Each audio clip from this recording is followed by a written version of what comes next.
I'm Carol Cohn, and welcome to Purpose 360, the podcast that unlocks the power of purpose to ignite business and social impact. I hope you all had some time during the holiday to rest and recharge, because there are a lot of challenges before us in 2023. Well, today's show is very exciting because I've invited some of my wisest colleagues who are in the field of purpose in so many different ways. And I've asked them, what are their predictions for 2023? What are they going to focus on? What are some of the opportunities? What are some of the challenges? I've also asked them, what were the big wins in 2022? So joining me on this show about predictions are four of some of my favorite people doing amazing work in the for-profit side, the consulting side, and the not-for-profit side in the field of purpose. Some call it citizenship. Some call it ESG. No matter what you call it, stakeholder capitalism, it is so critical to advance business with a conscience, with impact that's going to help the business grow. It's going to help businesses and organizations attract the best talent, as well as have a great impact on society and the environment. So joining me, Shannon Schuyler, Chief Purpose and DEI Officer at PwC, Damon Jones, Chief Communications Officer of P&G. And we've got a full program on Damon that you've got to listen to early this year. Martin Whittaker, CEO of Just Capital, and Artis Stevens, CEO of Big Brothers, Big Sisters. So let's just jump right in to their insights and predictions. They are absolutely fantastic.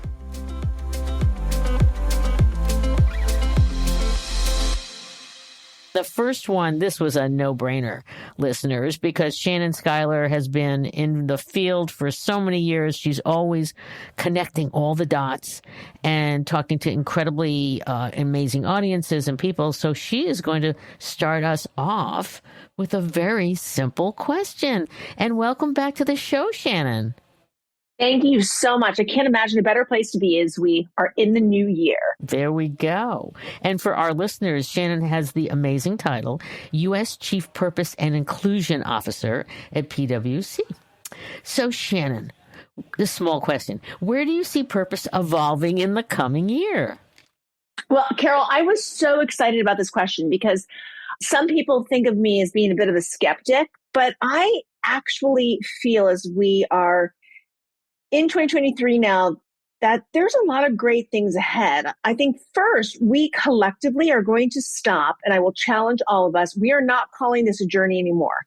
We are not journeying to purpose. We are not journeying to social change. We are not journeying to diversity. We are not journeying to climate equity.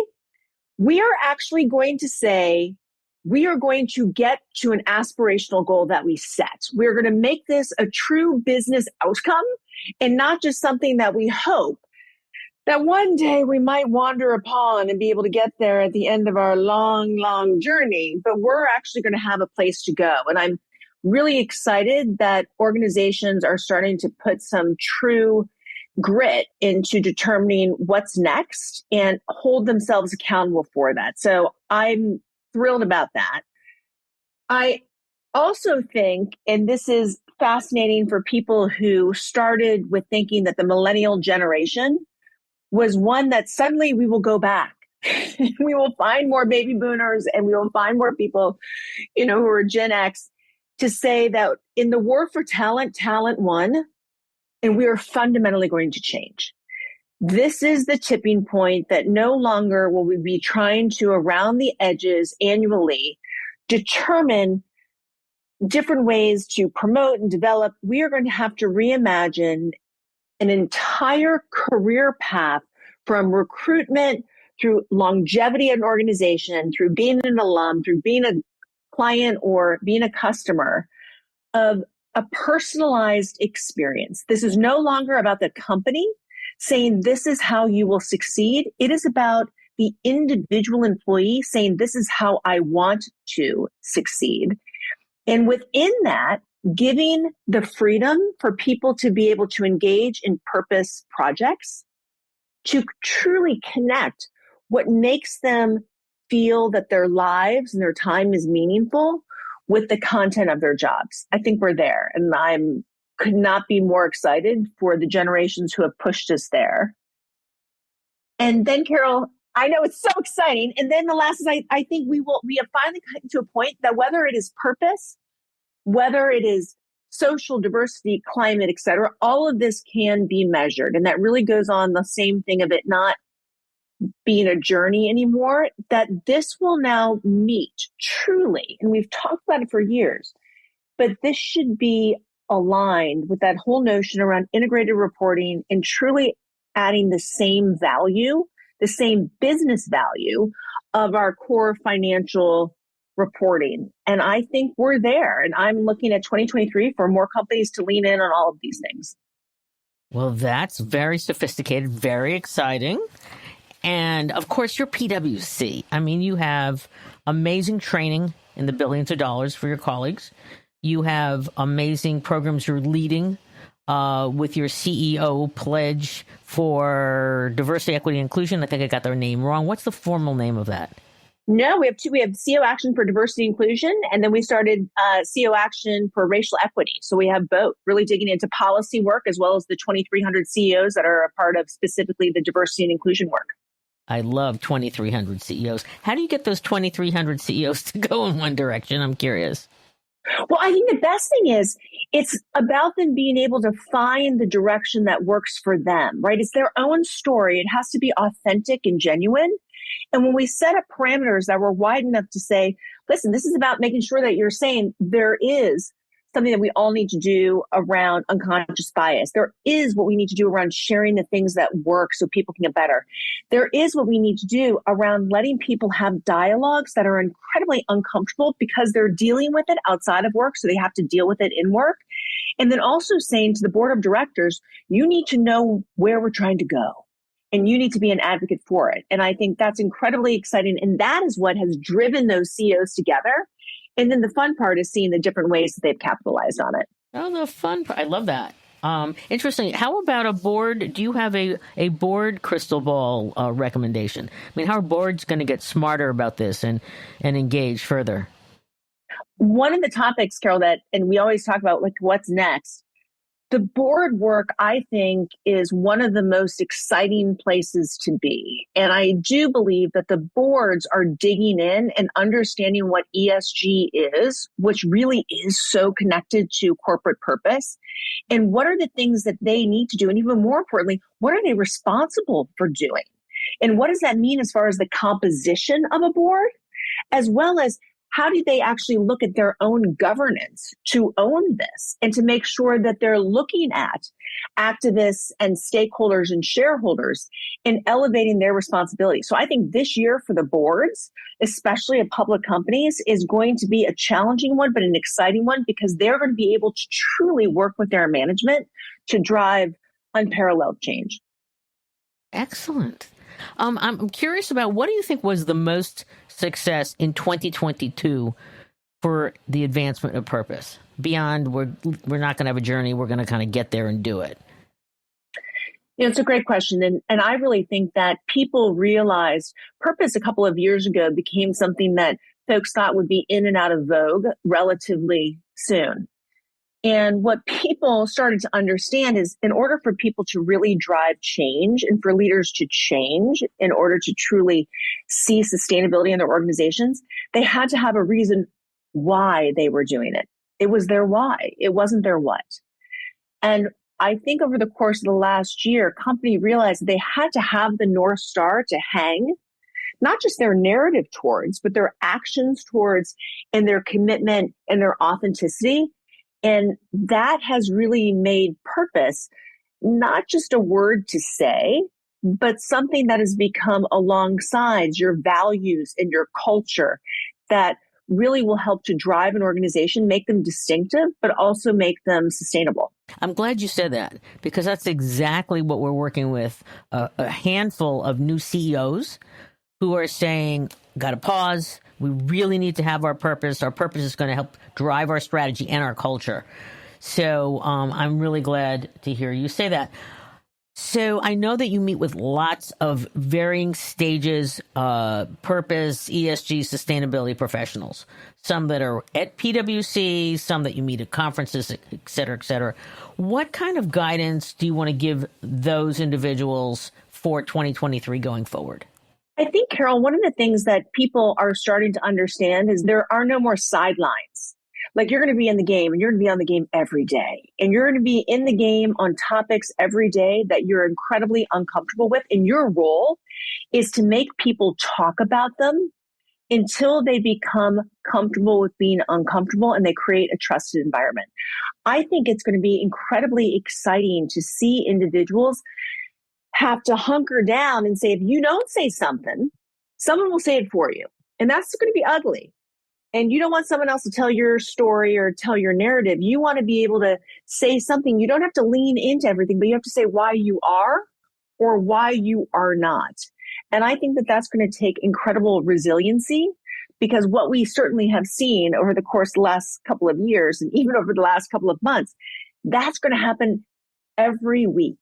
You're going to have to be ready that the pivots of society, if you're not involved and engaged in them, you're going to be left behind. And ultimately, your customers, your clients, and your employees are going to decide to go someplace else because, again, the talent won. And I think that's both an upside as well as something that people within our field, we can be challenged by. And I think that's an exciting thing to be challenged by. Super. And just in our last question, I'm just going to leave it totally open for you just to be able to say, well, this is really what I'd like to conclude with or keep an eye on in 2023. I hope that more of us in 2023, Carol, can really galvanize and support one another. This is not the time to go it alone. This is not the time to try to charge ahead and to have your competitors stay behind. This is a place where business currently, after how many years, is viewed as the most trusted place out there. The only way that we can continue on with that is if we work together and we don't just say, we hope to do it for a competitive advantage. This is the chance. We are changing society. We are changing the world, literally, whether the planet and the world will be here. And so for us to be able to lower down those different things that have kept us apart and to really look to one another and to say, how can we help? How can we learn? How can we grow? How can we invest together is something that I think we all got to get comfortable with. And that means, we're going to lie side people that you never thought you would, but there's got to be some upside, I think, with that as well. Well, super. Well, now that was so brilliant, Shannon, as usual. I'm sure people listening to this at the beginning of the year are going to go, how do I clone Shannon Schuyler? Have her really inspire and impart her wisdom to our organization. So we'll have to figure that one out. But also, I just have to say to our listeners that Shannon has agreed to doing another show about the failures. But that's going to be really good because we learn by not being perfect. So tune in to later in 2023 because that's going to be another great conversation with the amazing Shannon Schuyler.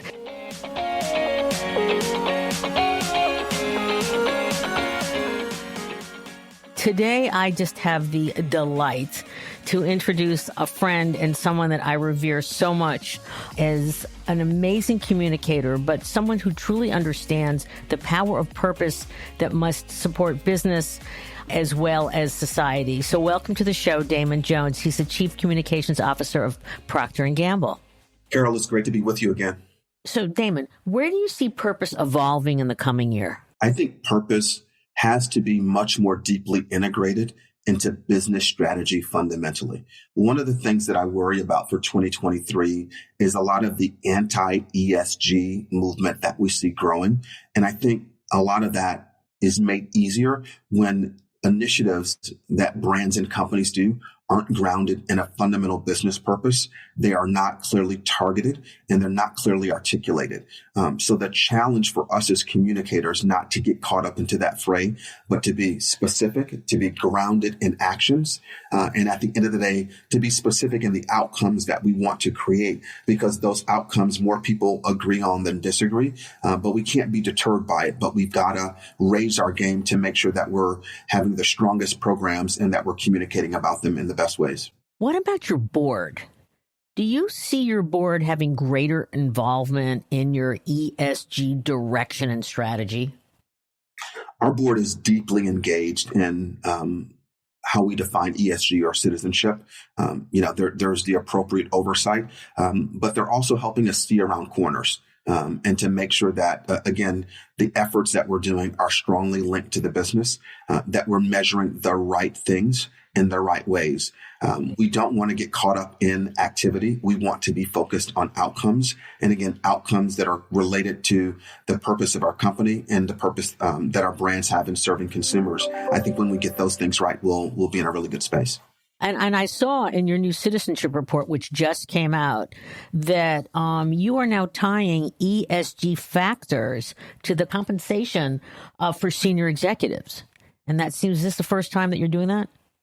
It's something we've done. This will now be the second or third year that we've done it. But it speaks to the seriousness to which we take this, right? We get what we measure. You've heard that phrase before. So we're very specific in the goals that we have for our business. We're equally specific in the goals that we have in areas such as environmental sustainability. So we're measuring our emissions. We're measuring, the recyclability of our packages. We're tracking the diversity and inclusion of our employees. All of those things matter. And I think the fact that executive compensation at the highest levels is tied to them sends a strong signal that these are not just nice to haves, but they're must haves that are tied to the overall success of P&G. What do you think are new opportunities for purpose in 2023? The new opportunities, I think, are to go deeper. We've all read the stories about the billions of dollars that were committed to that. Well, let's again talk about how companies are not just throwing money at problems, but they're bringing all of their resources to bear. Are those one-time contributions? Are those companies sustaining them to ensure that the stances they put on their brochures or their commercials are really coming to pass? So I don't think we'll see any major shifts, but I think we will see increasing scrutiny to make sure that people are following through on their commitments, and I think that's very appropriate. Besides P&G, because you've had wonderful successes in 2022, any other program or company that stands out to you that was really good? And you'd almost say, I wish I did that in 2022. I give Apple a ton of credit. Being a creative at heart, I think the work that they do to ensure that all people are seen through their advertising and how they build in accessibility for their products is amazing. If you go back to the Apple ad that debuted on the International Day of People with Disabilities, it opened up my mind, and I think many others, to how you can design inclusion into your product offering. So you can do all the great recruiting, you can have all the great charity and cause programs, but fundamentally at your core, when you are designing a product, when you can design that product for everyone and ensure inclusion is fundamentally who you are when you design a product, I think that speaks to purpose at the highest levels. So, as I think about companies that get it right, don't come talking to me about a program. Talk to me about how your products and services fundamentally include and benefit all people. That's the secret sauce. And from there, if you're getting that right, the marketing campaign becomes easy. Like Gillette Trio, which was the razor for assisted. People who need assistance who have physical disabilities, or for example, people who were older and didn't have the same mobility that they once have.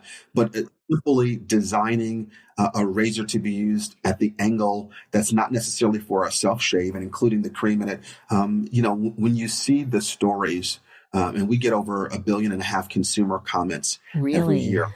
When you dive into that and you see the impact what you're doing on people, it's magical. And that's what makes all of the pain worth it. Oh, I love that. It's magical. Who reads those 1 billion plus comments? I mean, you must have a few people reading them. Where do they go? dozens of people throughout not just our consumer relations organization, but the beauty of consumer understanding being so central to what we do is if you talk to any brand manager at P&G, they're going to be able to give you some quotes from their recent consumer relations reports, right? Because they follow what consumers are saying about them, not just on social media, but what are they calling in. And we still get letters, right? We still get the phone calls in from people, oftentimes with suggestions, oftentimes with complaints, but oftentimes with compliments of things that speak to them. And so staying in touch with your consumer and making that a fundamental part of how you do business enables us to be in touch. And what advice would you give for professionals who, no matter what they call it, citizenship, purpose, sustainability, what advice would you give to an up and coming, someone who's not a CCO like you are, but what should they be doing in 2023 to advance their careers? I start with finding your why and deeply understanding it, making it personal. Sometimes people think that it's really easy. Oh, we should just do this, right? But it's not like all of the ideas that are out there. There's a ton of new and original ideas. It's the right idea for the right company, executed at the right time and in a way that's authentic for them. So it really is about a holistic ecosystem. I would advise them to learn from the mistakes of others. Very often we get together and we talk about the things that we got right, but we can learn equally as much from the things that we got wrong. And we spend a lot of time doing that here at P&G. But the talk, there were some things that we probably would have executed differently. Gillette, we believe we would have done some things differently. Doesn't make that a bad campaign, but we seek to learn from everything that we do, good or bad, because we know that our consumers have very short memory, or long memories, I would say, and they're going to hold us to task. So we don't want to make the same mistakes twice. That's fantastic. So thank you for the predictions and such and your insights.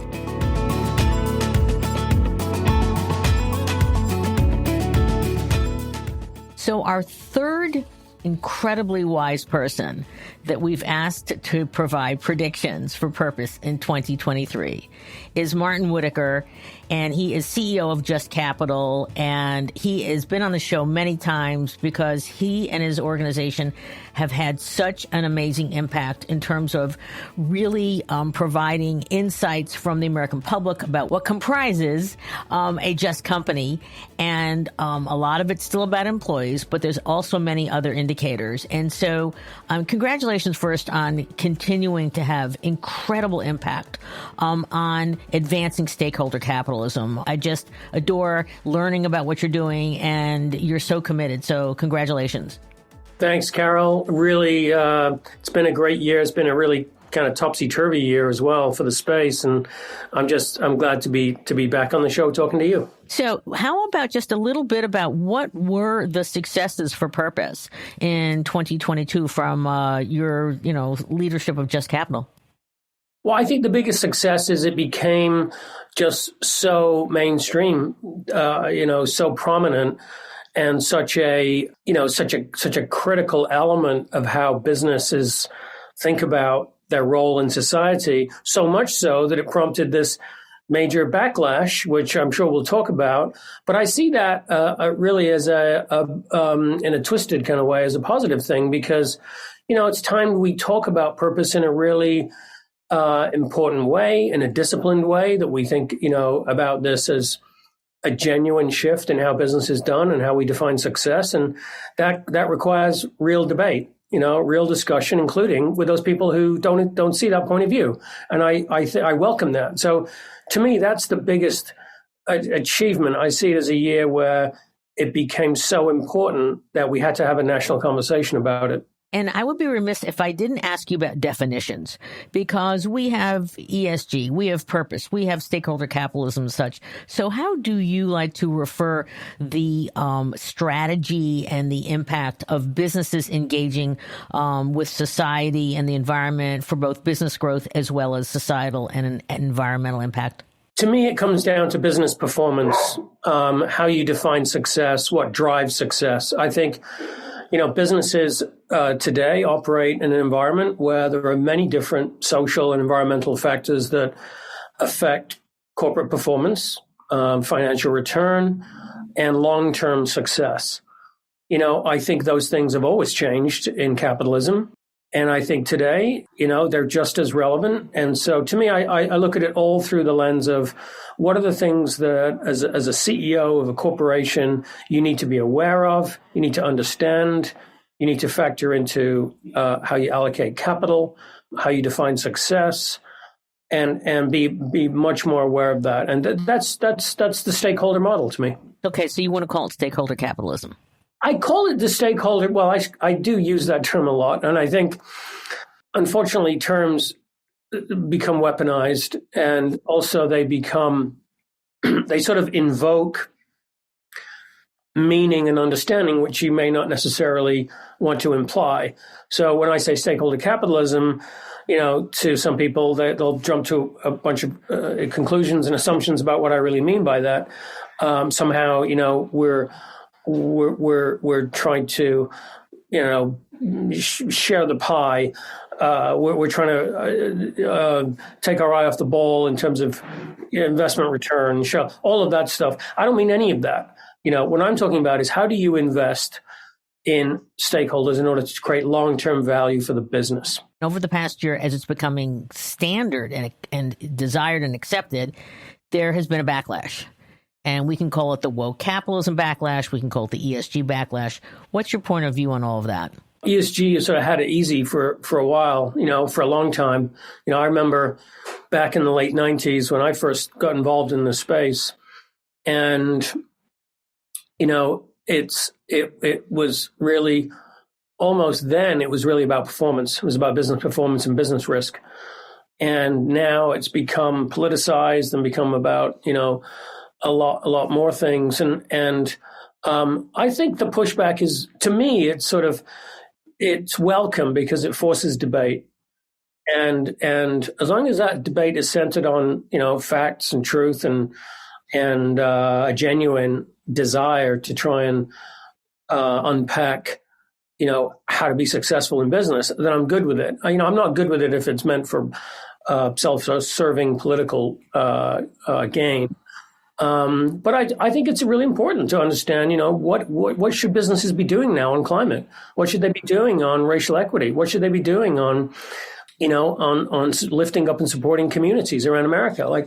I think those are really important topics of discussion. How do you define that? And that's the discussion we need to have. And where do you see purpose going, or stakeholder capitalism, or ESG, whatever we're going to call it, in the coming year? What are your predictions for 2023? Well, I think the spotlight will only intensify on how companies show up. I suspect you'll see far fewer companies making sort of public, grandiose commitments to different things. I think there's a lot more internal work, and I think that's fine. I like that. The companies that we interact with they're not shying away from wanting to be better as an employer or as a member of a community or as a partner supply chain or as a providing value for customers or any of that. I don't see a pullback in any of the stakeholder issues that we track. I do see a reticence to speak out for fear of being targeted. So I imagine that will intensify in 2023 and in 2024. I think it'll be a presidential election issue. I think there'll be a lot more scrutiny in terms of the SEC and what government regulation and government policy requires of companies in terms of data. I think that's a good thing. We want to have data that the market can trust, that has real meaning for investors. All of those things are good things. So I think that will place additional scrutiny on what companies are disclosing, what data they're gathering, what is the meaning, how does it attach to company performance measurement. All of that is good. I think will be probably tested from a fiduciary standpoint. I think that will come back around in 2023. What really should boards be doing? What should investment managers be doing on ESG sustainability? What should they not be doing? I think that's going to be teased out and really scrutinized. You could even get the first lawsuits against business leaders or CEOs. It wouldn't surprise me if we saw a major asset manager CEO sued for breach of fiduciary responsibility, and that will then test what that really means. That will force that discussion. I could see that happening at the corporate level as well, maybe even the board level. And I'm glad you talked about boards. So where do you see board engagement on ESG, stakeholder capitalism, 2022, and then going forward 2023 and 2024? I think it's essential. I think boards need to be much more articulate and much more aware of what this really means for business performance. And I think, we work with boards all the time, and I talk to board members of big companies all the time. And I think they're all at various stages of their journey on that, and different levels of understanding and organization, how they think about that at the board level, which committee handles things like purpose and ESG related risks, and the stakeholder issues. To me, though, Carol, it doesn't require fundamental rethinking of the role of the board. I think it's always been the board's responsibility to shepherd and steer the long-term interests of the corporation. And these stakeholder issues are factors that affect the long-term interests of the corporation. Therefore, this is not a change in board responsibility. It's an evolution of the range of issues which come under the board's responsibility. And so that's where the duty of fiduciary responsibility comes in, to understand what that means for a company. How do I know that the company I'm on the board of is doing a good job or a bad job? How do I incentivize a better job, which takes you into the realm of compensation, executive comp? And then, how do I make some tough decisions about, are we on the right track in the long term? How do we deal with maybe activist shareholders and things like, investor engagement? Those are board composition. It's why board diversity to me is important. It's not a box checking. This is sort of equipping your company to be able to address these evolving sets of risks and responsibilities for corporate boards. When you talk about evolving sets of risk and responsibilities, I'm very curious about an issue that is just, so pervasive in the U.S., and that's substance use disorder and the fentanyl crisis. And I'm curious, as you see various issues, one, I know you have a huge focus on employees, but then other social issues. Is that one that is being talked about a lot more? And is there that and another that's rising up in 2002 and it's going to be really big in years to come? Well, it's interesting you raised that. I mean, I think earlier this year when we launched the rankings on CNBC, there was if I remember rightly, there was a conversation about really the bigger picture of why would we want companies to be more just?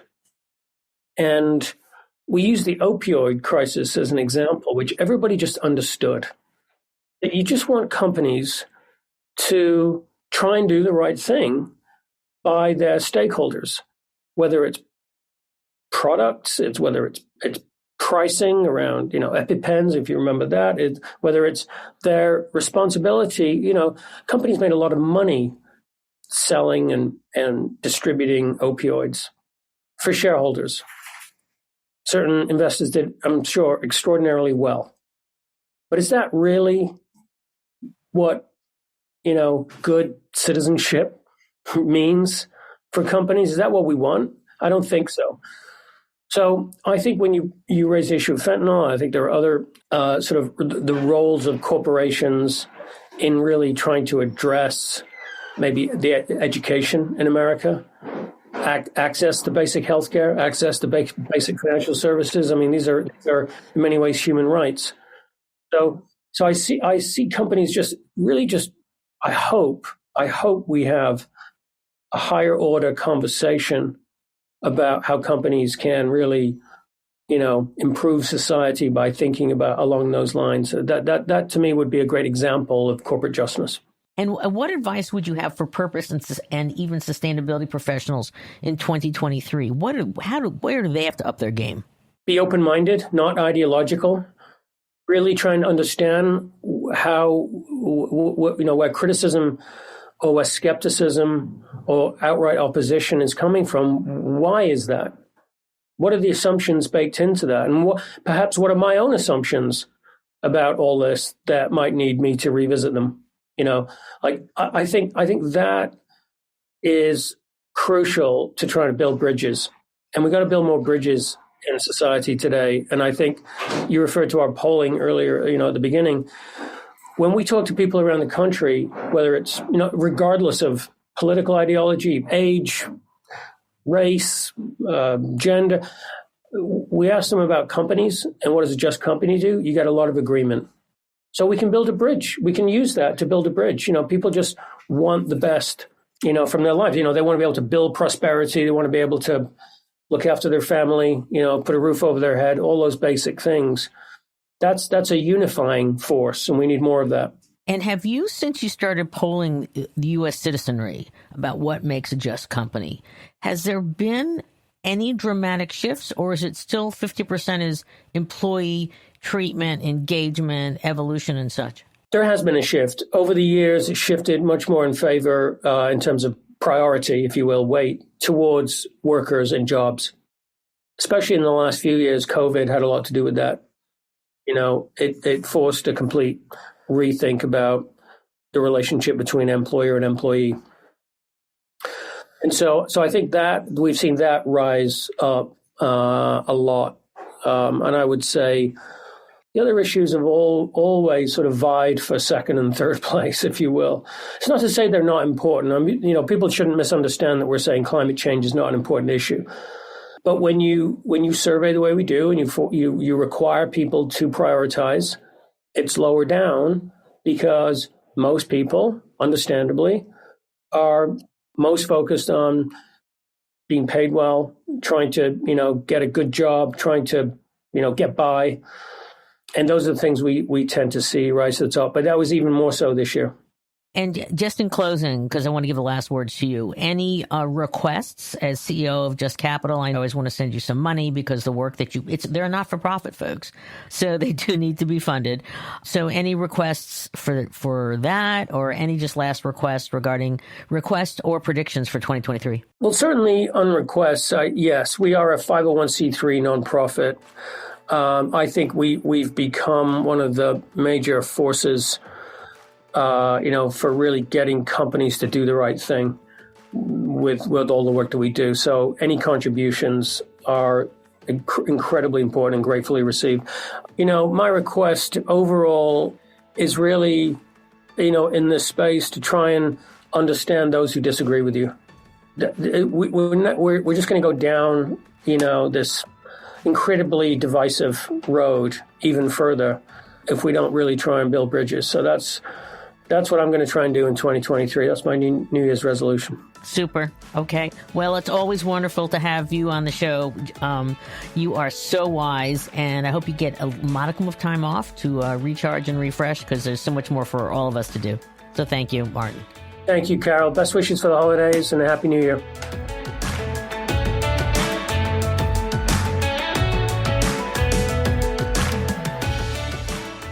Joining us for this very interesting tour of predictions for purpose in 2023 is someone I admire so much. He's a friend, and he is president and CEO of Big Brothers Big Sisters of America, and that's Artis Stevens. Artis, welcome to the show. Carol, my friend, it is such a pleasure to be here with you. It's always wonderful to be with you. So we're going to get right down to it. So what do you think was one or two big successes for purpose in 2022? I think just in general, the idea of more organizations, more companies, more influencers, really leaning into the idea of purpose. And I know this word is commonly used, but I think it's so important, particularly given the times that we're in, authenticity, right? And I think we've seen more and more evolution of the transactional model of what used to sort of be seen and caused so often, Carol, which you know very well, right? And then getting to the point of being much more authentic. What is it not that we're just doing to engage a consumer or a stakeholder or some level of constituency, but how does it truly align with our values, right? And how does it truly align with who we are, what we are staking our claim on, what our mission, what our feel and our existence for being?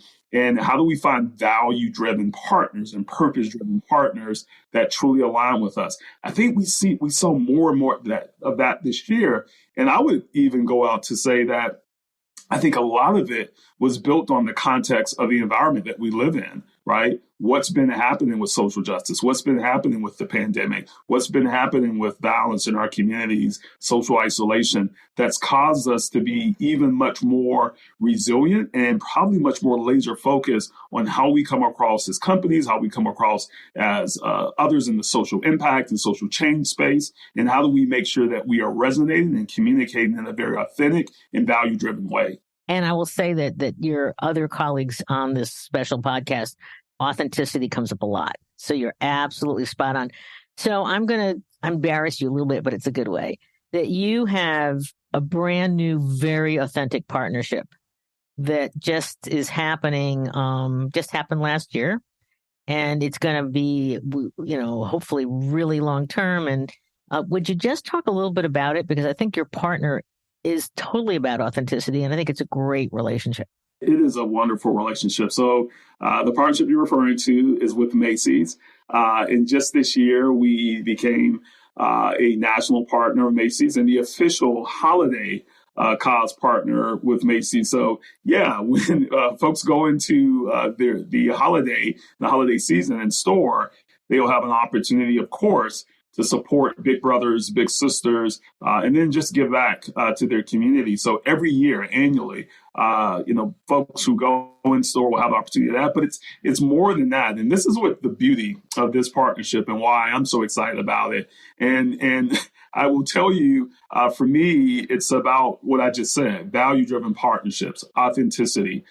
Carol, you saw this very well. And I have to give you a shout out, my friend, because I'm not having this conversation about Macy's or with Macy's if it wasn't for you. And for everyone who's watching and listening here, Carol, you and your company were instrumental to helping to facilitate, engage this relationship between Big Brothers, Big Sisters and Macy's. So thank you, first and foremost, my friend. You're welcome. Oh, it was, we were thrilled.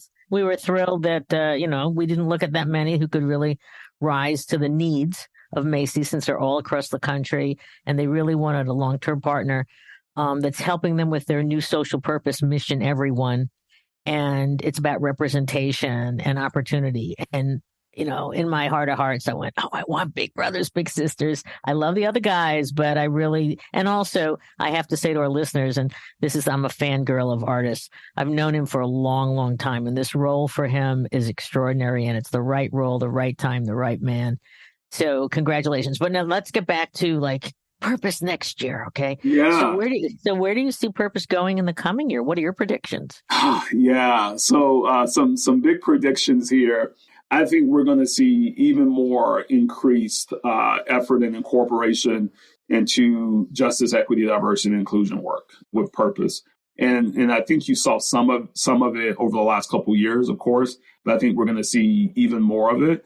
And I think you're going to see much more of that. And some of that's because of what we're seeing in our society, right? I think you're seeing more companies who are seeing the value and benefit of, how does my CSR program or my ESG program, right, work in terms of the sense of social engagement, the communities I give back to, how it works into broader senses of justice, and whether it's economic, environmental, more community and social justice.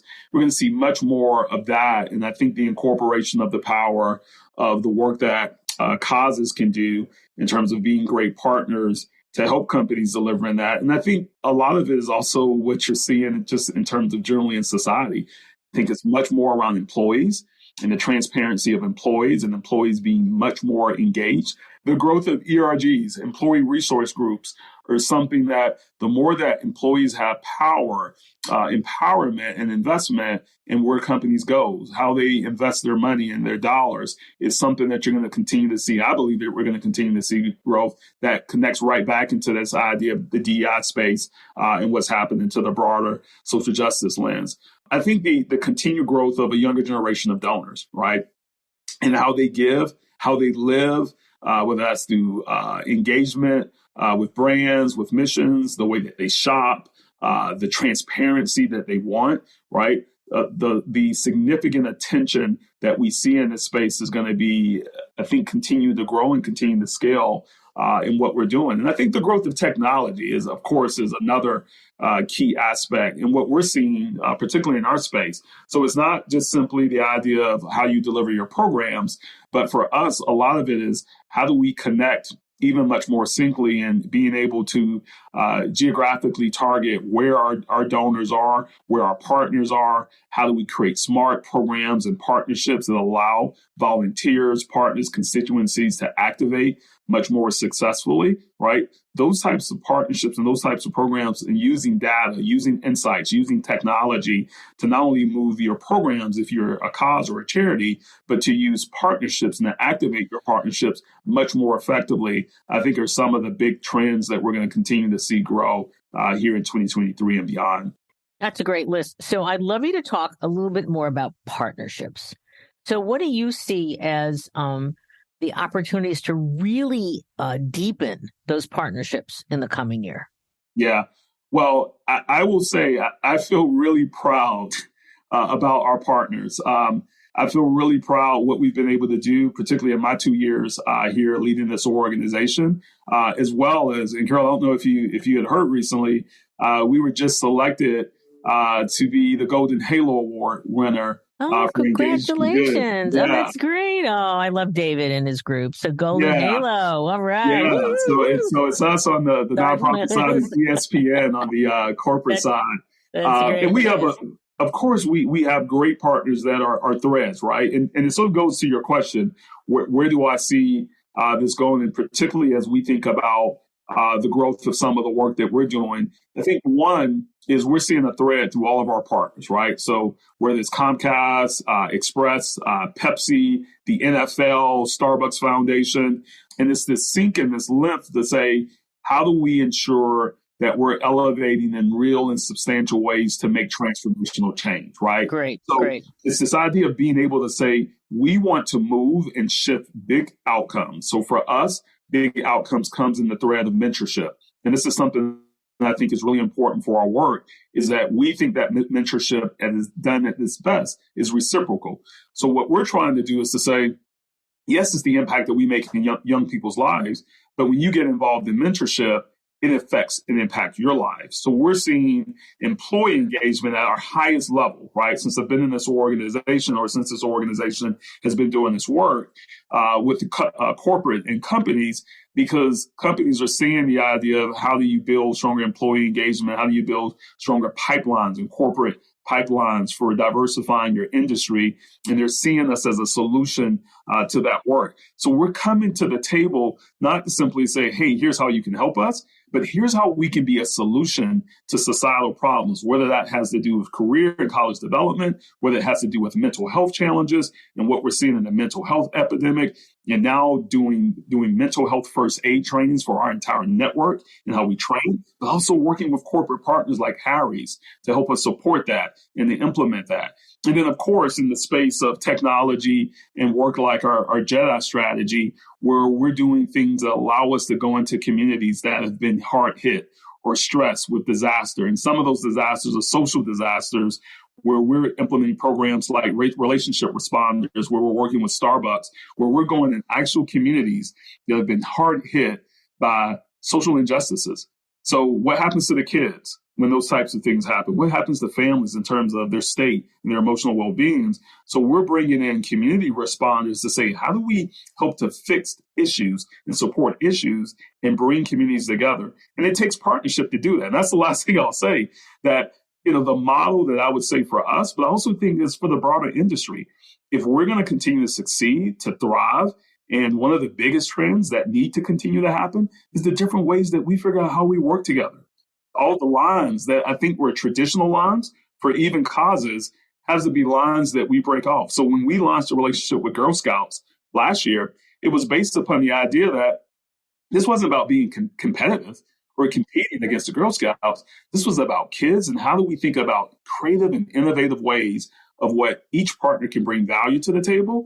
And then we can help lift each other and help lift this industry so that the work of purpose is much more successfully driven across our businesses, across our brands, and then ultimately to have much more impact on our communities. I know you told me in our prep, you said that you just did a 14 city tour. Yeah. And I'm just wondering, you talked to a lot of people, you actually lost your voice, you're getting it back now, great. I'm sure some of the themes you just talked about came up from that discussion, but were there any others that you're going to say, wow, I heard this and it's going to have an impact in 2023? The sense of what I would look at, some of the things that I heard very, very strongly in our local communities, and this is something I think won't be new to anyone who's listening here, and that is what's been going on in terms of just the great resignation in our country. And I think we're seeing it across our industry. We're seeing it across society in general. And it's the sense of trying to make sure that we find great talent, right? And I think that's on all aspects and pretty much every industry and in every segment. So I think as we continue to think about particularly like the areas and the spaces of purpose, that there is so much talent out there that's looking to find meaning in their work, right? We are seeing some really strong candidates and really strong work in how we've been attracting and recruiting talent across our entire network. So that's not just our national office. That's 230 of our agencies that we're starting to build a stronger pipeline of talent coming into our network. And why is that, right? The reason that is that we're not certainly going to pay someone probably the same amount as a Fortune 100 company. But the reason I feel like we're able to compete from a talent perspective is because we're meeting other needs that they have, right? We have to certainly meet a baseline in terms of being competitive in value of life and being able to live a certain lifestyle. But we also know that that certain lifestyle means, do I have flexibility? Do I have the ability to be able to not always work in an office, but to work home and to be able to telecommute? Do I have the opportunity to connect socially? Is the job meaningful to me in terms of where I'm at in life and my purpose? Is the benefits allowing me to do things with my family and extend ways in my family? So I think one of the biggest things that all of us in this purpose industry have to think about is our talent, and how we develop talent, how we attract them, and how we ultimately help them grow in the work that we're doing. We're spending a tremendous amount of time investing in development, team development, cohorts, and mentorship, because we can't be the largest youth mentoring organization in this country without being the best mentorship organization when it comes to our people and our development. That's super. And so that'll just bridge right to our next question, which is that what advice do you have for purpose professionals to advance their careers in the coming year? One of the biggest things that I will say is finding community. You know, there's been a lot of talk around the sense of connectivity in our world, right? With so much isolation going on. That's not just simply because of the pandemic, Carol. I think we've seen much more of this. One of the incredible things about social media, and what I love about social media as a tool, is the connecting power of it. But when not used well all the time, it can also have this power to disconnect us, right? To divide us, right? And I think the power that we have in terms of purpose is to bring connections to people's lives, whether that's connecting them to mission, whether that's connecting them to needs and opportunities, resources, but very importantly, connecting them to people. For 118 years, that's what we've been about. We've been about connecting lives, connecting relationships, connecting people to people. We need that. We need that in our lives. That's what makes us human. That's what makes us who we are, and the essence of who we are, and it's how we feed purpose into each other. So I think as we grow and as we think about purpose and sustainability professionals, as you think about your own career, how do you find connection in the people that's right around you, mentors in the people that's right around you, contributing to mentorship, contributing to the idea of teaching and helping others, right? There's a lot of growth that you can find, yes, in formal professional development programs, but also just in learning cohorts that you can create amongst your community, amongst connections, and using those things to be able to grow and develop amongst a village of your own. So, you know, I always talk about the idea of personal growth within communities that we form, mentorship that we form, and villages that we form in our life. And I think they are critical and crucial to our own growth and our development that stretch us and guide us. So anything else you want to add for predictions for 2023? I've always believed in the idea, and I think, Carol, you know my story, in the idea, because my dad was a preacher, and I've always believed in the idea of ministry, right? And that we all have our ministry in this world, right? We all do it in very different ways. And what I am truly hopeful of is, as we move into this next year, is that purpose and the idea of purpose in our programs, purpose in the work that we do, that we see much more of a shift towards people finding hope, finding value in this work, being able to transfer knowledge in this work, and then setting up ways and platforms that allow for partnership to take place much more seamlessly, much more accessibly, right? Everyone, every single person deserves opportunity and access. And it's really important for those who are more often marginalized in this country. And I hope that there's a lens through all the work that we do. And I hope that's one of the places we see the most growth, is the lens that we all have in ensuring that the most marginalized communities in our country have access and have opportunities to connections, resources, and people. Wonderful. So thank you so much, Artis. It's such a delight always to connect with you. And I just, I'm so thrilled with the commentary, and have a great 2023. I know it's going to be wonderful with you at the helm of Big Brothers, Big Sisters of America. So thanks so much. Thank you, my friend. I enjoyed it very much.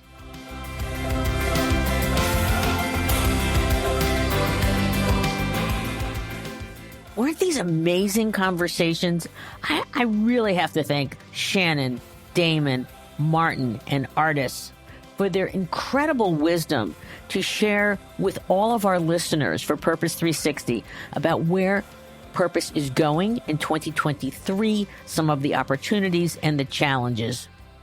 You know, we're all in different stages of realizing, embedding, and bringing our purpose to life, no matter what we call it. But we have incredible potential, because this is no longer a nice to do. This is a have to do.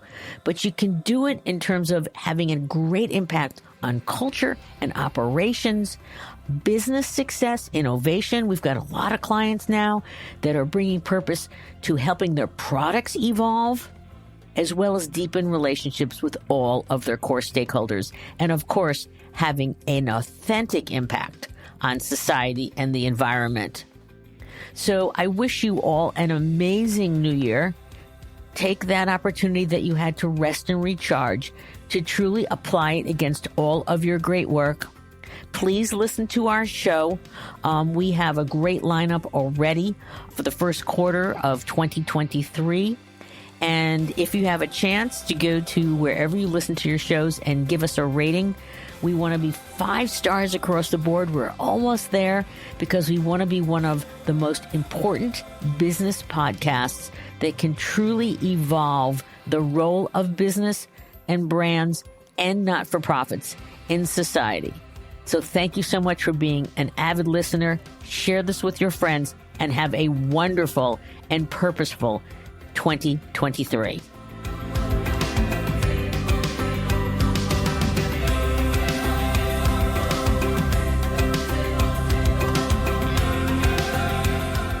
This podcast was brought to you by some amazing people, and I'd love to thank them. Ann Hundertmark and Kristen Kenny at Carol Cone on Purpose, Pete Wright and Andy Nelson, our crack production team at True Story FM, and you, our listener. You know, we love hearing from you, so please give us feedback.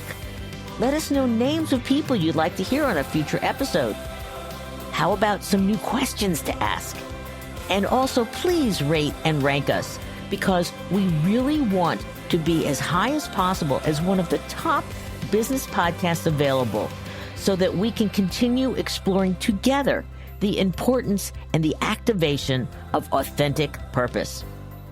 We all know every company, every brand, every not-for-profit must define their purpose, refine it, and activate it and evolve it over time, so it has the greatest impact on business, growth, and society. And by listening to these episodes and sharing them with your colleagues and talking about them, I want to inspire you to have an amazing answer to this question: what is the power of your purpose? Thanks so much for listening.